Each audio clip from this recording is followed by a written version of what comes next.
সেই মহান মানব হযরত মুহাম্মদ সাল্লাল্লাহু আলাইহি সাল্লামের প্রতি দুরূদ পাঠ করছি। একই সাথে এই ২৪-এর আন্দোলনে মানবাধিকার প্রতিষ্ঠা করতে গিয়ে যে ভাইরা শহীদ হয়েছেন, যে ভাইদের অঙ্গহানি হয়েছে, তাদের স্মরণ করছি। ১৯৭১ সালের পর থেকে এই বাংলাদেশে মানবাধিকার বলতে কিছুই ছিল না। সত্যিকার অর্থে মানবাধিকার নামক অনেক সংগঠন আছে।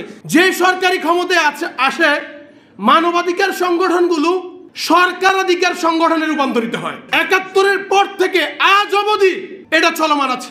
আমরা দেখেছি হাসিনার আমলে গত ১৬-১৭ বছর এটা শুধু সরকারাধিকার সংগঠনে পরিণত হয় নাই, এটা হাসিনা অধিকার সংগঠনে পরিণত হয়েছে। আপনি যখন মানবাধিকার নিয়ে কথা বলছেন, তখন আপনি দেখছেন আপনার নিজের মৌলিক অধিকার হরণ হচ্ছে। একই সাথে আমার নিজের মৌলিক অধিকার ঠিকমতো আমি রক্ষা করতে পারছি না, রাষ্ট্র ব্যক্তির মৌলিক অধিকার রক্ষা করতে পারছে না।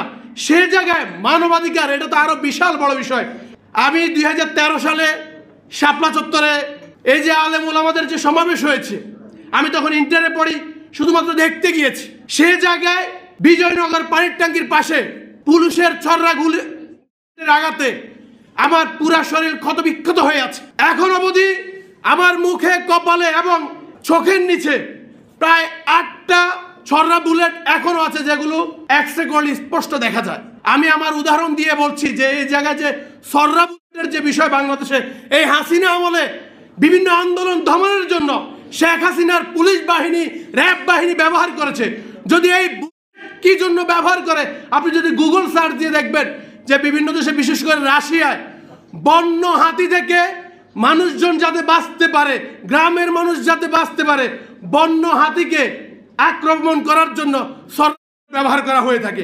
আর সেই শেখ হাসিনা এই দেশের জনগণের উপর ব্যবহার করেছে। আজকে ২০২৪-এর যে বিপ্লব সংগঠিত হয়েছে, আমরা আশা করেছিলাম যে ২৪-এর বিপ্লবের পরে হয়তো আমরা নতুন বাংলাদেশ পাবো। কতটুকু নতুন বাংলাদেশ পেয়েছি সেই বিচার আপনাদের উপর ছেড়ে দিলাম। আজকের আমরা দেখেছি যে বিভিন্ন রাষ্ট্রীয় যে অর্গান আছে এখন পর্যন্ত স্বাধীনভাবে কাজ করতে পারছে না। যদিও ১৭ বছরের যে জঞ্জাল, সেই ১৭-১৮ বছরের জঞ্জাল এত দ্রুত পরিষ্কার করা সম্ভব না।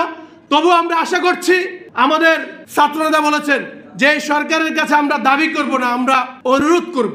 কারণ এই সরকার আমাদের রক্তের উপর প্রতিষ্ঠিত। এই সরকার আজকে এখানে যারা আছেন, আমি জাস্ট একটা উদাহরণ দিয়ে বলতে চাই যে আমরা কেমন পরিস্থিতি ছিলাম। এই আন্দোলনের প্রতিটি মুহূর্তে আমাদের ছাত্র অধিকার পরিষদ, যুব অধিকার পরিষদ, গণ অধিকার পরিষদ, আইনজীবী অধিকার পরিষদ, শ্রমিক অধিকার পরিষদের নেতা কর্মীরা একদম আপ টু বটম, অর্থাৎ কর্মী থেকে নেতা পর্যন্ত প্রত্যেকেই রাজপথে ছিল। আমাদের ৪ তারিখ রাতে আমি আমার সদ্যজাত সন্তানকে নিয়ে রাজপথে নেমেছিলাম। শুধু রাজপথে নেমে নেই, আমি ভিডিও বার্তা দিয়ে বলেছিলাম আমি আমার সন্তানকে নিয়ে, যে আমি যদি আমার সন্তানকে নিয়ে রাজপথে নামতে পারি, আপনারাও আপনাদের সন্তানদেরকে নিয়ে রাজপথে নামেন। না হয় আগামীর যে স্বাধীন বাংলাদেশ আপনারা পাবেন না।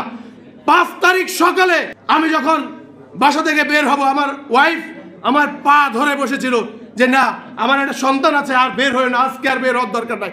আমি আমার ওয়াইফকে বলেছিলাম, আজকে আমি যদি না বের হই, এমন একদিন হতে পারে যেদিন তোমার সামনে থেকে, এই ঘর থেকে, বাসা থেকে এই হাসিনার পেটুয়া বাহিনী আমাকে নিয়ে যাবে, অথবা তোমার সামনে আমাকে গুলি করে হত্যা করবে।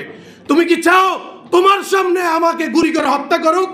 সে বলছে না, তাহলে আমাকে যেতে দাও।